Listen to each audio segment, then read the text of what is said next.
नमस्कार, मैं कल्याण सिंह चंदेल अपने YouTube चैनल में आपका स्वागत करता हूं। Today we will study about acid, base and salt. This is class 7 subject science and chapter number 5। We'll complete this whole chapter in one lecture. So let's begin.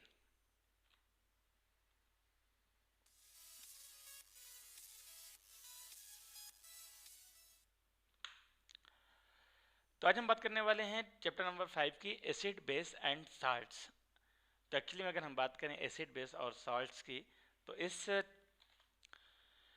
इस chapter में जो topics हम cover करने वाले हैं, तो topics of this chapter, तो इसमें आपको कौन कौन से, पहला है आपका एसिड एंड बेस, यानी इस जो चैप्टर है उसमें हम टॉपिक कवर करेंगे एसिड और बेस, यानी एसिड क्या होते हैं, बेसिस क्या होते हैं, इनकी फिजिकल प्रॉपर्टीज़ क्या होती हैं, केमिकल प्रॉपर्टीज़ क्या होती हैं। फिर इसके बाद हम बात करेंगे इंडिकेटर्स की बात करेंगे, फिर हम न्यूट्रल सब्सटेंसेस की बात करेंगे और इसी में हम बात करेंगे न्यूट्रलाइजेशन रिएक्शंस की।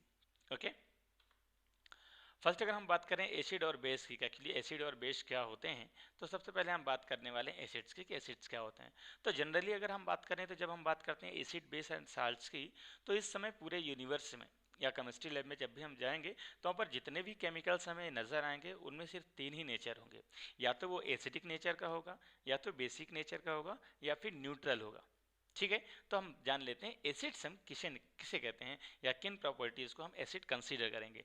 तो फर्स्ट है आपका acid are sour in taste, यानी जो एसिड्स होते हैं वो टेस्ट में कैसे होते हैं, श्योर होते हैं, यानी खट्टे होते हैं। अगर कोई भी चीज़ आप खा रहे हैं और उसका स्वाद खट्टा आ रहा है, इसका मतलब उसमें एसिडिक नेचर है, उसमें एसिड अवेलेबल है। चाहे फिर फ्रूट्स की बात हो, नींबू की बात, लेमन्स की बात हो, ऑरेंजेस की बात हो, मैंगोस की बात हो, अगर वो खट्टे हैं तो इसका मतलब 100% उसमें एसिड अवेलेबल है। नेक्स्ट है सब्सटेंसेस दैट आर श्योर, खट्टे हैं टेस्ट में, वो सभी क्या हैं, एसिडिक नेचर के हैं। For example you can say curd, दही, लेमन, नींबू, ऑरेंज, संतरा, विनेगर, सिरका। तो ये जितनी भी सारी चीज़ें हैं ये सभी क्या हैं, एसिडिक नेचर की हैं। क्यों? क्योंकि इनका स्वाद क्या होता है, खट्टा होता है। क्लियर? अगर हम बात करें एसिड्स एंड देयर सोर्सेज की, जितने भी एसिड्स होते हैं उनका सोर्स क्या है, कौन से एसिड कहाँ पर मिलता है, नेचुरल सोर्सेज की अगर हम बात करें तो हमारे पास सबसे पहला जो एसिड आता है उसे हम बोलते हैं एसिटिक एसिड। क्या बोलते हैं, एसिटिक एसिड। एसिटिक एसिड का जो फॉर्मूला होता है वो होता है आपका CH3COOH, ये होता है एसिटिक एसिड, या इसी को हम बोलते हैं विनेगर। ठीक है, तो ये कहाँ पर अवेलेबल होता है कि जो किचन में हम विनेगर यूज़ करते हैं, जो चाउमीन में बनाते समय या फिर अचार में डाला जाता है उसे हम कहते हैं विनेगर। तो विनेगर में कौन सा एसिड अवेलेबल होता है, वो होता है एसिटिक एसिड। दूसरा होता है फॉर्मिक एसिड। तो फॉर्मिक एसिड कहाँ पर अवेलेबल होता है, तो वो होता है एंट स्टिंग पे, यानी जो चींटी होती हैं या फिर मधुमक्खी होती हैं, अगर डंक मारती हैं, काटती हैं, तो काटने के बाद हमें खुजली सी होती है या दर्द होता है, तो वो किसकी वजह से होता है, तो वो फार्मिक एसिड की वजह से होता है। और फार्मिक एसिड कहाँ होता है, चींटी के डंक में। चींटी जब काटती है तो वो इंजेक्ट करती है फॉर्मिक एसिड। ठीक है, इसके बाद है आपका सिट्रिक एसिड। तो सिट्रिक एसिड क्या होता है कि ये अवेलेबल होता है फ्रूट्स में, लाइक लेमन, ऑरेंजेस, ये जितने भी खट्टे फल होते हैं इनमें कौन सा एसिड अवेलेबल होता है, सिट्रिक एसिड। अगला एसिड है आपका लैक्टिक एसिड। तो लैक्टिक एसिड कहाँ अवेलेबल होता है, मिल्क में। मिल्क से अपन कर्ड बनाते हैं, दही बनाते हैं, दही खट्टा होता है, इसका मतलब क्या है कि लैक्टिक एसिड कहाँ अवेलेबल होता है, कर्ड में, यानी दही में। अगला है आपका ऑक्जेलिक एसिड। ऑक्जेलिक एसिड, तो ऑक्जेलिक एसिड की अगर हम बात करें कि ऑक्जेलिक एसिड कहाँ मिलता है, तो जो स्पिनेस होता है वहाँ पर ऑक्जेलिक एसिड अवेलेबल होता है। एस्कॉर्बिक एसिड, एस्कॉर्बिक एसिड यानी जिसे हम बोलते हैं विटामिन सी। तो विटामिन सी आपने सुना होगा, जो खट्टे पदार्थ होते हैं वहाँ पर विटामिन सी अवेलेबल होता है, तो वो किसकी वजह से होता है, एस्कॉर्बिक एसिड की वजह से। एस्कॉर्बिक एसिड किस में होता है, आंवला में होता है, और जितने भी आपके सिट्रस फ्रूट्स होते हैं उन सभी में अवेलेबल होता है क्या, विटामिन सी, या जिसे हम बोलते हैं एस्कॉर्बिक एसिड। तो ये जितने भी एसिड्स अभी हमने पढ़े, चाहे वो हम एसिटिक एसिड की बात करें, हम फॉर्मिक एसिड की बात करें, या सिट्रिक एसिड की बात करें, लैक्टिक की बात करें, ऑक्जेलिक एसिड की बात करें, या एस्कॉर्बिक एसिड की बात करें, ये सारे एसिड्स क्या होते हैं, नेचुरल एसिड्स होते हैं, सभी नेचर नेचर में अवेलेबल होते हैं, इनके एग्जाम्पल्स और उनके सोर्स को हमने पढ़ लिया। इसके अलावा कई सारे एसिड्स होते हैं जो केमिस्ट्री लैब में अवेलेबल होते हैं या फिर जैसे डाइजेशन के समय हमारे पेट में निकलते हैं, उनमें से कुछ हैं जैसे मैं आपको बता देता हूँ। जैसे उसमें होता है एक HCl यानी हाइड्रोक्लोरिक एसिड होता है, दूसरा तेजाब जिसे हम बोलते हैं H2SO4, ये भी आपका एक केमिकल होता है जो कि केमिस्ट्री लैब में अवेलेबल होता है। या इसी के अलावा आपका नाइट्रिक एसिड होता है HNO3, ये भी आपका एसिड होता है ना। इस तरह से कई सारे एसिड जो है हमारी लाइफ में अवेलेबल होते हैं। ये सभी क्या होते हैं, सिंथेटिक एसिड होते हैं। बाकी जो भी हमने पढ़े ये सभी क्या होते हैं, नेचुरल एसिड्स। क्लियर? ओके। अब हम बात करते हैं बेसिस की, बेसिस क्या होते हैं। तो बेसिस एसिड के जस्ट अपोजिट होते हैं। जैसे एसिड का जो सोर टेस्ट होता है तो बेस का बिटर टेस्ट होता है, ठीक है। तो bases are bitter to taste and soapy in touch, यानी जो बेसिस होते हैं, जो क्षार होते हैं, वो क्या होते हैं, पहली बात तो टेस्ट अगर हम करेंगे तो बिटर टेस्ट होगा, और दूसरी चीज़ यदि हम टच करेंगे तो सॉपी टच। सॉपी टच मतलब साबुन जैसे आप टच करते हैं हल्का सा बिलबिला टाइप का होता है ना, वैसे ही टच अगर आता है तो इसका मतलब क्या है, वो बेस है यानी क्षार है। हिंदी में एसिड को अम्ल बोलते हैं और बेस को क्षार बोलते हैं। Those substance that are bitter to taste, यानी वे सब्सटेंस बिटर टेस्ट में होते हैं एंड सॉफी टू टच और सॉफी टच में होते हैं, वो बेसिक नेचर के कहलाते हैं। बेस और बेसिक नेचर। तो कई सारे सब्सटेंस है, या खाना खाते समय बहुत सारे सब्सटेंस हम लेते हैं, तो सभी सब्सटेंस क्या होते हैं, या तो एसिडिक नेचर के होते हैं या फिर बेसिक नेचर के होते हैं, ठीक है। फॉर एग्जाम्पल्स की अगर हम बात करें, बेकिंग सोडा, आपने देखा होगा घर में जब हम खाना बनाते हैं तो खाना बनाते समय एक मीठा सोडा या खाने वाला सोडा हम यूज़ करते हैं, जिसे हम कहते हैं बेकिंग सोडा। बेकिंग सोडा का जो फार्मूला होता है वो होता है NaHCO3, या इसे हम बोलते हैं सोडियम बाइकार्बोनेट या सोडियम हाइड्रोजन कार्बोनेट। तो सोडियम बाइकार्बोनेट की बात करें या सोडियम हाइड्रोजन की बात करें, यही होता है आपका बेकिंग सोडा, इसी को हम खाने वाला सोडा भी कहते हैं। एंटा एसिड जो होता है, जैसे अभी हम शरीर में हमें एसिडिक प्रॉब्लम हो जाता है तो फिर हम इनो पाउडर लेते हैं, तो इनो पाउडर क्या होता है, एंटा एसिड होता है। इसके बाद कास्टिक लाइम, कास्टिक लाइम मतलब होता है चूने का जो पानी होता है। ये सभी क्या होते हैं, ये सभी बेसिक नेचर के होते हैं। कौन से नेचर के होते हैं, बेसिक नेचर के। ओके,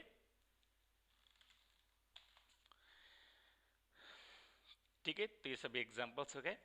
अब हम बात करते हैं बेसिस एंड देयर सोर्सेस की, यानी जो बेस होते हैं उनके सोर्स कहाँ कहाँ पर होते हैं, यानी बेस जो है कहाँ कहाँ पर पाया जाता है। तो सबसे पहला बेस जो होता है वो कैल्शियम हाइड्रोक्साइड होता है। कैल्शियम हाइड्रोक्साइड, यानी यदि हम कैल्शियम को पानी में मिला दें, कैल्शियम मतलब चूना, चूने को यदि हम पानी में मिला दें तो रिएक्शन करता है, और रिएक्शन के बाद जो बनाता है सब्सटेंस CaOH का होल ट्वाइस, ये होता है आपका कैल्शियम हाइड्रोक्साइड। तो कैल्शियम हाइड्रोक्स कहाँ मिलता है, लाइम वाटर में, यानी चूने के पानी में।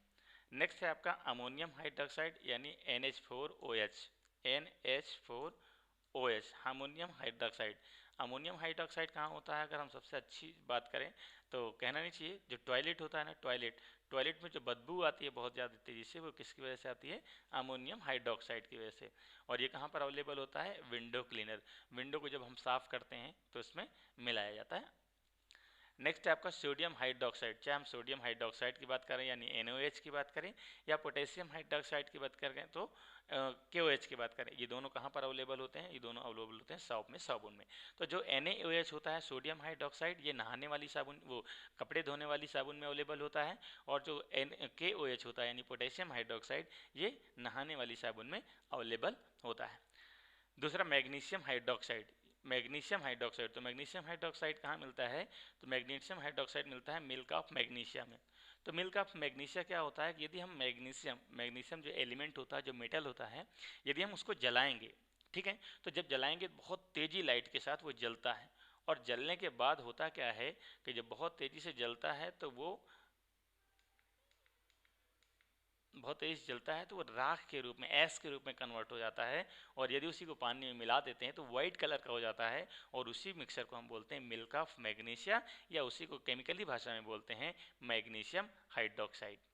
ओके, अच्छा, यहाँ पर हम एक चीज़ और बात कर लेते हैं। जब हम बात कर रहे थे एसिड और बेस की, तो एसिड और बेस के यदि हमारे पास केमिकल फार्मूला है तो बेसिक चीज़ मैं आपको बता देता हूँ। केमिकल फार्मूला है तो केमिकल फार्मूला ध्यान देना कि यदि उसमें केवल H अवेलेबल है, ठीक है, यानी H प्लस आयन डिसोसिएट करता है तो वो एसिड है, और यदि वो OH उसमें दिखाई देता है तो वो बेस है। तो OH आपका नेगेटिव आयन होता है और H जो होता है पॉजिटिव आयन होता है, और यदि H प्लस पॉजिटिव आयन है मतलब एसिड है, OH नेगेटिव आयन है मतलब बेस है। जैसे एग्जांपल में HCl H है मतलब एसिड है, H2SO4 H है मतलब एसिड है, NH3 H है मतलब एसिड है, NaOH OH है मतलब बेस है, KOH OH है मतलब बेस है, NH4OH अमोनियम हाइड्रोक्साइड बेस है ना, मिल्क ऑफ मैग्नीशियम MgOH का होल ट्वाइस बेस है, लाइम वाटर CaOH का होल ट्वाइस बेस है।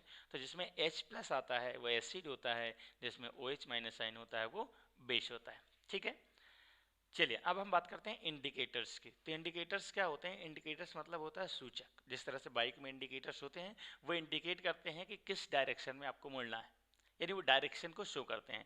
इसी तरह जो इंडिकेटर्स होते हैं वो शो करते हैं कि वह एसिडिक नेचर का है कि बेसिक नेचर का है या फिर न्यूट्रल नेचर का है। तो एसिडिक और बेसिक बिहेवियर को जो दर्शाते हैं, जो शो करते हैं, उन्हें हम बोलते हैं इंडिकेटर्स। तो chemicals that are used to check acidic और basic nature of substance are called indicators. यानी वे केमिकल्स जो किसी भी सब्सटेंस का एसिडिक या बेसिक नेचर को फाइंड करते हैं वो क्या कहलाते हैं? इंडिकेटर्स कहलाते हैं। नेक्स्ट है the indicators change their colour. जो इंडिकेटर्स होते हैं वो कलर चेंज करते हैं व्हेन एडेड टू सोल्यूशन। जब वो किसी भी सोल्यूशन में डाले जाते हैं तो कलर चेंज करते हैं an acidic and basic substance. किसी भी सब्सटेंस में यदि हम कोई भी केमिकल डालें और उससे कलर चेंज होता है तो कलर चेंज को हम क्या बोलते हैं? इंडिकेटर्स। ठीक है, तो by the changing of colour it show that it is acidic nature और basic nature. It's clear. Next, अब हम बात करेंगे नेचुरल इंडिकेटर्स की, यानी वे इंडिकेटर्स जो नेचुरल यानी नेचर में अवेलेबल होते हैं उनको। तो नेचुरल इंडिकेटर्स में क्या होता है कि जैसे जो नेचर में पाए फाइंड किए जाते हैं, सिंपली अगर हम डेफिनेशंस की बात करेंगे तो वे इंडिकेटर्स जो नेचुरल यानी नेचर में अवेलेबल होते हैं उन्हें हम बोलते हैं नेचुरल इंडिकेटर्स। तो उसमें कौन कौन से होते हैं? उसमें होता है आपका टर्मरिक। टर्मरिक मतलब होता है हल्दी पाउडर। तो जो हल्दी पाउडर होता है जो हम किचन में यूज़ करते हैं उसे एज ए इंडिकेटर भी हम यूज़ कर सकते हैं, और चूंकि ये नेचर में अवेलेबल होता है इसलिए हम इसे बोलते हैं नेचुरल इंडिकेटर्स। दूसरा होता है लिटमस। दूसरा कौन सा है? लिटमस। तो लिटमस क्या होता है? ये भी पौधों से फूलों से बनाया जाता है लाइकेन के, इसलिए इसे भी हम बोल देंगे नेचुरल इंडिकेटर्स। चाइना रोज ये भी नेचर में अवेलेबल होता है इसलिए इसे भी नेचुरल इंडिकेटर्स बोलेंगे। ठीक है, चाइना रोज के या फिर हम गुड़हल की बात करें, जो गुड़हल होता है ना वो भी आपका इंडिकेटर्स काम करता है। Its are some of the naturally occurring indicators. ये सभी क्या हैं कि नेचर्स में अवेलेबल होने वाले इंडिकेटर्स हैं, इसलिए हम इन्हें बोलते हैं natural indicators. Clear. One of the most commonly used indicators, जो सबसे ज़्यादा मात्रा में इंडिकेटर यूज़ किया जाता है वो होता है लिटमस सॉल्यूशन, जिसे हम बोलते हैं नेचुरल इंडिकेटर्स। और ये कैसे कहाँ पाया जाता है? तो जो लाइकेन के प्लांट्स होते हैं उनसे प्राप्त किया जाता है लिटमस पेपर। तो लिटमस पेपर आज की डेट में हमारे पास दो प्रकार के अवेलेबल होते हैं, दो कलर के अवेलेबल होते हैं। एक आपका रेड लिटमस होता है और दूसरा होता है ब्लू लिटमस पेपर। दोनों का अलग अलग काम है।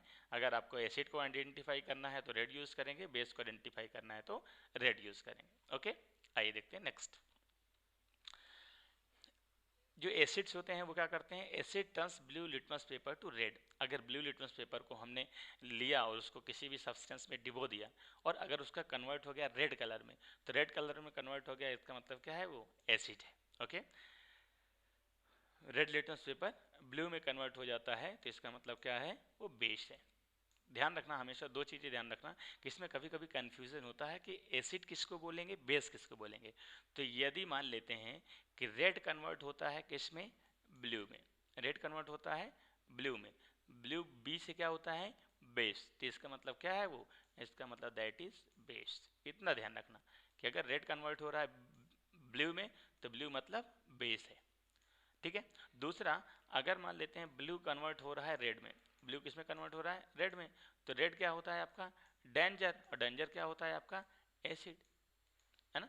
तो इस ट्रिक से आप ध्यान रख सकते हैं कि कौन सा सब्सटेंस क्या है। दूसरा क्या है, टर्मरिक पेस्ट। टर्मरिक पेस्ट मतलब जो हल्दी पाउडर का पेस्ट होता है, या चाइना रोज जो होता है, ये भी नेचुरल इंडिकेटर्स हैं, इनका भी अलग अलग जगह यूज़ होता है। तो देखते हैं चाइना रोज का यूज़ क्या होता है। तो चाइना रोज जो इंडिकेटर्स होता है बिकम्स डार्क पिंक, ये डार्क पिंक कलर में हो जाता है। कब? जब उसे हम एसिडिक सब्सटेंस ऐड करते हैं।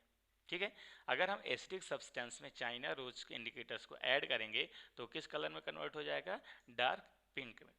ठीक है, तो its turns to green when basic, और यदि हम इसे बेस के साथ मिक्स करेंगे, बेसिक नेचर के साथ, सब्सटेंस के साथ, तो किस में कन्वर्ट हो जाएगा? ये कन्वर्ट हो जाएगा ग्रीन में। सिंपल सी बात ये है कि मान लेते हैं आपके पास चाइना रोज इंडिकेटर्स है, उसको अपन ने किसी सब्सटेंस में डिप किया, अगर उसका कलर चेंज हो गया डार्क पिंक में, मतलब दैट इज एसिडिक नेचर, और अगर ग्रीन में कन्वर्ट हुआ मतलब that is basic in nature. Clear? इस तरह हम बात करें टर्मरिक पेस्ट की बात करें, यानी हल्दी पाउडर्स की बात करें, तो हल्दी powder remains yellow in acidic solution, यानी हल्दी पाउडर जो होता है वो एसिडिक सोल्यूशन के साथ येलो ही रहता है, जैसा उसका नेचुरल कलर होता है। लेकिन अगर उसे हम बेस के साथ, बट टर्न्स टू रेड, और अगर बेस के साथ उसको मिक्स करेंगे तो किस कलर में टर्न हो जाएगा? रेड कलर में कन्वर्ट हो जाता है। तो ये कुछ आपके नेचुरल इंडिकेटर्स हैं जिनके बारे में हमने डिस्कस किया। Hope you have understand. अब आप बात करेंगे न्यूट्रल सब्सटेंसेस की, कि न्यूट्रल सब्सटेंसेस किसे कहते हैं। तो नॉर्मल तौर पे substances that are neither acidic nor basic, simple ये कि जो ना तो एसिडिक है ना तो बेसिक नेचर का है, उसे हम क्या बोलेंगे? उसे हम बोलेंगे न्यूट्रल सब्सटेंसेस। भाई एसिडिक है तो एसिड है, बेसिक है तो बेस है, लेकिन जो ना एसिडिक है ना बेसिक है वो कौन सी नेचर का होगा? तो वो हो गया आपका neutral substance. Neutral substance do not affect the colour of indicators, यानी जो न्यूट्रल इंडिकेटर्स होते हैं उसमें कोई भी कलर डिफेक्ट नहीं होता है, कोई भी कलर चेंज नहीं होता है, उन्हें हम बोल देते हैं न्यूट्रल सब्सटेंसेस। बहुत सारे सब्सटेंसेस आज की डेट में हमारे पास अवेलेबल हैं, और सबसे अच्छा एग्जांपल है जो हम दिन भर यूज़ करते हैं, that is H2O, it's means water. ठीक है, तो ये आपका न्यूट्रल सब्सटेंस होता है, ना तो एसिडिक नेचर का होता है, ना तो बेस होता है, ना तो इसका स्वाद खट्टा होता है, ना तो इसका बीटा टेस्ट का होता है, ना तो इसमें H प्लस है, ना तो इसमें OH माइनस है, बल्कि H प्लस और OH दोनों अवेलेबल होते हैं। अब हम बात करेंगे न्यूट्रलाइजेशन क्या होता है। भाई एसिड है, बेस है, ठीक है, लेकिन न्यूट्रल सब्सटेंस कैसे बनता है, जिसे हम न्यूट्रलाइजेशन प्रोसेस कहते हैं।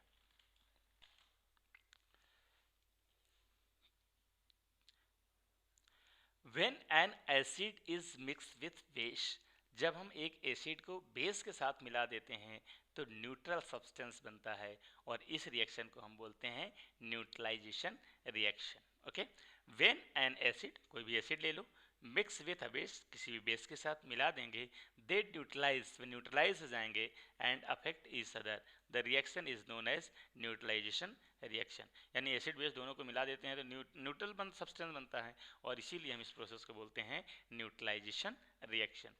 अगर रिएक्शंस की बात करें, रिएक्शन यहाँ पर नीचे लिखी हुई है, आपके पास एसिड है, एसिड के साथ आपने मिक्स किया बेस को, और आपके पास जो न्यू सब्सटेंस बना वो साल्ट प्लस वाटर बना, और साथ में हीट इवॉल्व होती है, तो इस रिएक्शन को बोलते हैं हम न्यूट्रलाइजेशन रिएक्शन। सबसे अच्छा एग्जाम्पल्स होता है न्यूट्रलाइजेशन रिएक्शन का, वो होता है हाइड्रोक्लोरिक एसिड यानी HCl। HCl आपका एसिडिक नेचर का होता है, और उसको हम सोडियम हाइड्रोक्साइड यानी NaOH जो बेसिक नेचर का होता है, दोनों को आपस में मिला देते हैं, तो आपका जो नया सब्सटेंस बनता है वो बनता है सोडियम क्लोराइड यानी NaCl जो कॉमन साल्ट होता है वो, और साथ में H2O यानी वाटर मिलता है। तो यहाँ पर जो आपका NaCl होता है ये आपका न्यूट्रल सब्सटेंस होता है, और चूँकि एसिड और बेस दोनों मिला के न्यूट्रल सब्सटेंस फॉर्म करते हैं, इसलिए इस प्रोसेस को हम बोलते हैं न्यूट्रलाइजेशन रिएक्शन। ओके, तो इस तरह की एक नहीं बल्कि हजारों की संख्या में रिएक्शंस हो सकती हैं, बस उसमें दो एसिड एक एसिड एक बेस दोनों को मिलाना है सेम अमाउंट में और वो पूरी तरह से न्यूट्रलाइज कर देते हैं तो उसे हम न्यूट्रलाइजेशन रिएक्शन बोलते हैं। अब आप देखो जैसे हम HCl की बात करते हैं तो HCl क्या होता है, खट्टा होता है या फिर एसिडिक नेचर का होता है, या हम NaOH की बात करें बेसिक नेचर का होता है। लेकिन जो आपका नया सब्सटेंस फॉर्म हुआ NaCl ना तो ये एसिडिक है ना तो बेसिक है, मतलब न्यूट्रल है, और इसीलिए इसको हम क्या बोलेंगे, neutralisation reaction. Water and salts are produced a product during the neutralization reaction। यानी न्यूट्रलाइजेशन रिएक्शन के दौरान आपको दो सब्सटेंस फॉर्म होते हैं, एक वाटर और दूसरा साल्ट।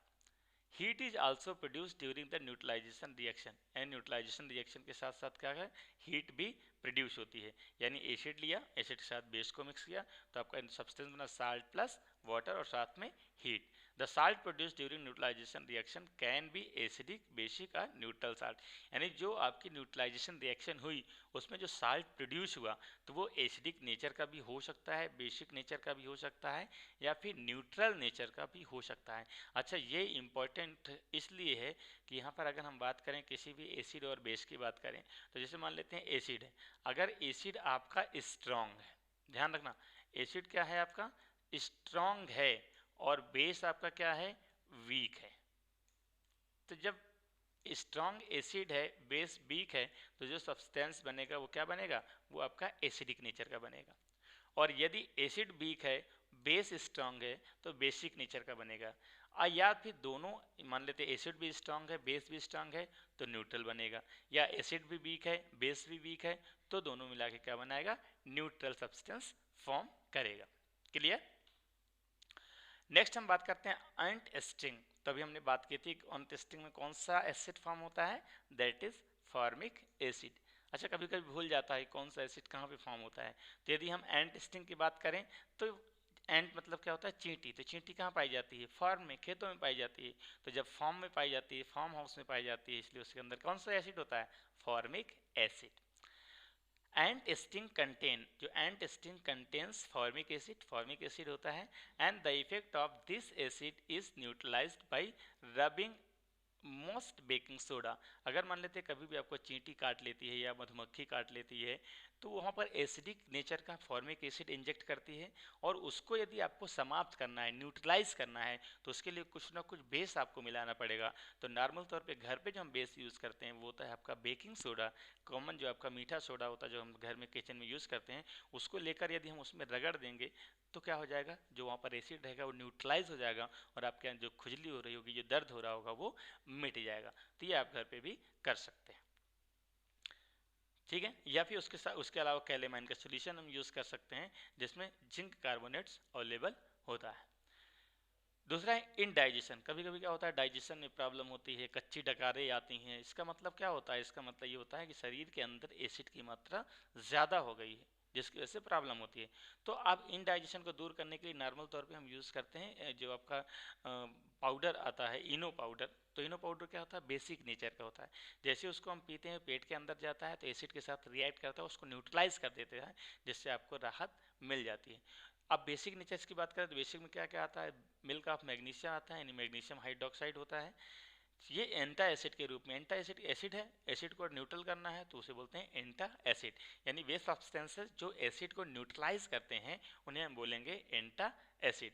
क्योंकि यूज करते हैं न्यूट्रलाइजेशन में, उनको हम यूज करते हैं, ठीक है। तो अगर पेट में कभी भी एसिड प्रोड्यूस हो रहा है स्टमक में और उसको आपको न्यूट्रल करना है तो कुछ भी आपको बेसिक लेना है, तो बेसिक के लिए आप मिल्क ऑफ मैग्नीशिया ले सकते हैं, आप NaOHCO3 ले सकते हैं, यानी सोडियम बाइकार्बोनेट ले सकते हैं, इनो पाउडर ले सकते हैं। सभी क्या होते हैं, बेसिक नेचर के होते हैं। जैसे ही पेट में जाते हैं एसिड के साथ रिएक्ट करते हैं, उसको न्यूट्रलाइज कर देते हैं और आपको आराम मिल जाता है, ठीक है।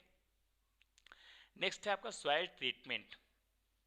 तो सॉइल ट्रीटमेंट क्या होता है कि आपने देखा होगा मिट्टी, जो आपके खेती किसानी में जो मिट्टी यूज की जाती है उसका ट्रीटमेंट कैसे करना। तो नॉर्मल तौर पे exclusive use of chemical fertiliser, यानी जो हम खाद या फिर कई कई सारे उर्वरक यूज़ करते हैं, केमिकल्स यूज़ करते हैं खेती में जो उर्वरक शक्ति को बढ़ाने के लिए, वो क्या कर देते हैं, वो सॉइल को एसिडिक नेचर में कन्वर्ट कर देते हैं। सिंपल सी बात है। ठीक है। अब जब वो एसिडिक नेचर में कन्वर्ट कर देते हैं तो plants do not grow well, तो जो प्लांट्स होते हैं वो अच्छे से उग नहीं पाते हैं।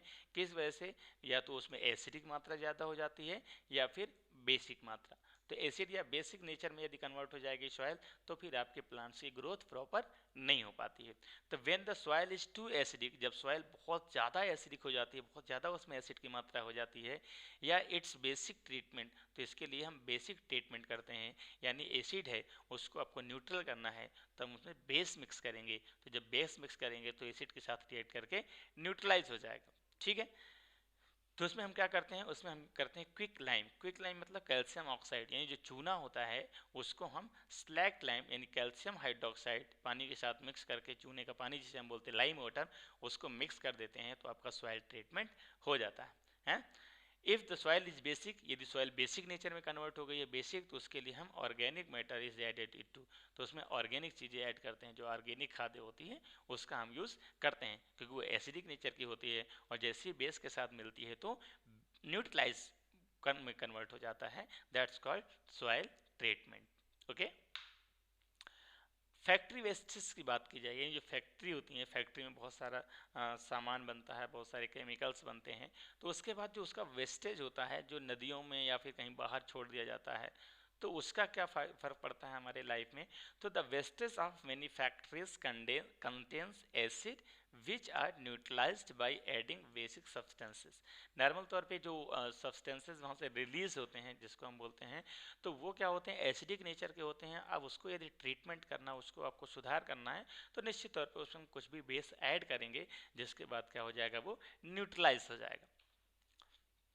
एसिड रेन, एसिड रेन बहुत इंपॉर्टेंट टॉपिक है और इस समय कह सकते हैं कि एसिड रेन कभी भी हो सकती है, या इस समय जो बारिश हो रही है वो एसिडिक ही हो रही है। ठीक है। तो एसिड रेन का मतलब ये होता है कि जब बारिश हो रही है तो उसके साथ एसिड नीचे गिरता है। कैसे गिरता है तो देख लेते हैं। The rain containing excess of acid, यानी जो रेन जिसमें एसिड कंटेंस होते हैं, कॉल्ड एसिड रेन। तो अभी एसिड आता कहाँ से है, तो the rain becomes acidic, rains जो होती है, जो बारिश होती है वो एसिडिक रूप में कन्वर्ट हो जाती है। कैसे? Because carbon dioxide, sulphur dioxide, nitrogen dioxide dissolve in rain drops. जो बारिश की बूंदें होती हैं उसमें ये sulphur dioxide, carbon dioxide, nitrogen dioxide gases क्या हो जाती हैं, उसके साथ मिक्स हो जाती हैं। और जब मिक्स हो जाती हैं, यदि कार्बन डाइऑक्साइड मिक्स हुआ है तो carbonic acid, sulphur dioxide mix हुआ है sulphuric acid, nitrogen dioxide mix हुआ है तो नाइट्रिक एसिड, इस तरह से कन्वर्ट हो जाता है। और वही एसिड फिर बारिश की बूंदों के साथ नीचे गिरता है और इसे हम बोलते हैं एसिड रेन। नुकसान क्या करता है, it cases damage to buildings, ये बिल्डिंग्स को नुकसान पहुंचा देता है, या फिर जितने हिस्टेरिकल्स माउंटेन मोन्यूमेंट्स होते हैं उनको नुकसान पहुंचा सकता है, प्लांट्स को नुकसान पहुंचाता है और एनिमल्स को भी नुकसान पहुंचाता है। तो आपको सबसे ज़्यादा समझदारी रखनी होती है कि जब गर्मियों के बाद जैसे ही बारिश स्टार्ट होती है तो जो पहली बारिश होती है उस पर भीगने का नहीं, क्योंकि जो पहली बारिश होती है उसमें ज़्यादा मात्रा में ये सारी गैसेस डिजॉल्व होती हैं तो उसमें ज़्यादा मात्रा में एसिड अवेलेबल होता है। जैसे वो नीचे गिरता है और हम उससे भीगते हैं तो हमारी जो स्किन होती है, जो हमारी त्वचा होती है, वो उससे इफेक्टेड होती है, फिर फुंसियाँ हो जाती हैं, दाने आने लगते हैं, तो उससे हमें बचना है। इसके बाद अगर 2-4 बार बारिश हो जाती है तो जो एटमॉस्फेयर में जितनी भी गैसेज होती है वो पूरी लगभग डिजॉल्व हो चुकी है और फिर उसके बाद जो बारिश होती है वो बिल्कुल शुद्ध रूप में नीचे गिरती है। अब जो एसिडिक रेन होती है उससे क्या क्या होता है, क्या क्या होता है, दिस हैपन्स एज फॉलो। पहली चीज़ क्या होती है कि acid rain makes the water of lakes, acid rain क्या करते हैं, वाटर ऑफ लेक्स बनाते हैं। पॉन्ड्स के जो होता है, जो तालाब का पानी होता है, रिवर का जो पानी होता है, वो सब क्या हो जाता है, एसिडिक हो जाता है, जिससे मछलियाँ और अदर एक्टिव एनिमल्स क्या होते हैं, गेट किल्ड, मर जाते हैं। भाई एसिड रेन होगी तो एसिड रेन होगी तो पानी कहाँ जाएगा, लेक्स में जाएगा, पॉन्ड्स में जाएगा, रिवर्स में जाएगा, और उसमें जाने की वजह से वो पानी क्या हो जाएगा, एसिडिक नेचर का हो जाएगा। तो पानी में जितने भी जीव जंतु रहते हैं, चाहे वो प्लांट्स हों, चाहे वो फिशेज हों, एनिमल्स हों, वो सभी क्या होते हैं, मर जाते हैं। दूसरा क्या होता है कि एसिड रेन की वजह से क्या होता है, acid rain Yeats up the leaves, पत्तियों को खा जाते हैं, खराब कर देते हैं, एंड ट्रीज, और जो पेड़ होते हैं उनको, बाई लूजिंग लीव्स, पत्तियों को गिराकर। द ट्रीज डाइज, जो पेड़ होते हैं वो मर जाते हैं। Acid rain also damage crop plants, और जो एसिड रेन होती है वो जो फसलें होती हैं उनको भी नुकसान पहुंचाती हैं। आगे क्या नुकसान करती हैं? तो एसिड रेन से क्या होता है कि acid rain damage the metals, सब जो metal structure like steel bridges हैं, ये सभी क्या होते हैं? गिर जाते हैं। भाई जितने भी मेटल्स होते हैं एसिड के साथ रिएक्ट करके हाइड्रोजन गैस रिलीज करके उसका ऑक्साइड बनाते हैं। तो जितने भी मेटल्स जो होते हैं, पुल वगैरह आजकल जो पुल बनते हैं वो लोहे के या स्टील्स के बनाए जाते हैं, तो वो एसिड रेन के साथ रिएक्ट करके खराब कर देते हैं। नेक्स्ट का आपका acid rain damage the surface of buildings, यानी जो बिल्डिंग्स होती हैं, जो संगमरमर वगैरह की बिल्डिंग्स होती हैं, या ताजमहल की अगर बात करें सबसे अच्छा एग्जांपल है, तो आज भी ताजमहल की जो दीवारें होती है वो धीरे धीरे खराब हो रही हैं। तो उसका रीजन जो होता है वो होता है आपका एसिड रेन, क्योंकि एसिड रेन नीचे उस पर गिरता है, उसके साथ रिएक्ट करता है और उसको नुकसान पहुंचा देता है। क्योंकि क्या होते हैं वो सभी बिल्डिंग्स किसमें से बनी होती हैं? मार्बल से बनी होती हैं।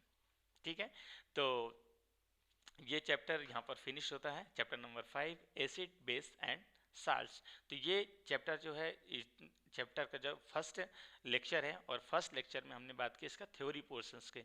तो थ्योरी पोर्शन पूरा कवर हो गया है। अगर आप इसको समझ में आ गया है तो बहुत अच्छी बात है, इसको नोट कर लीजिए अपने नोट्स में।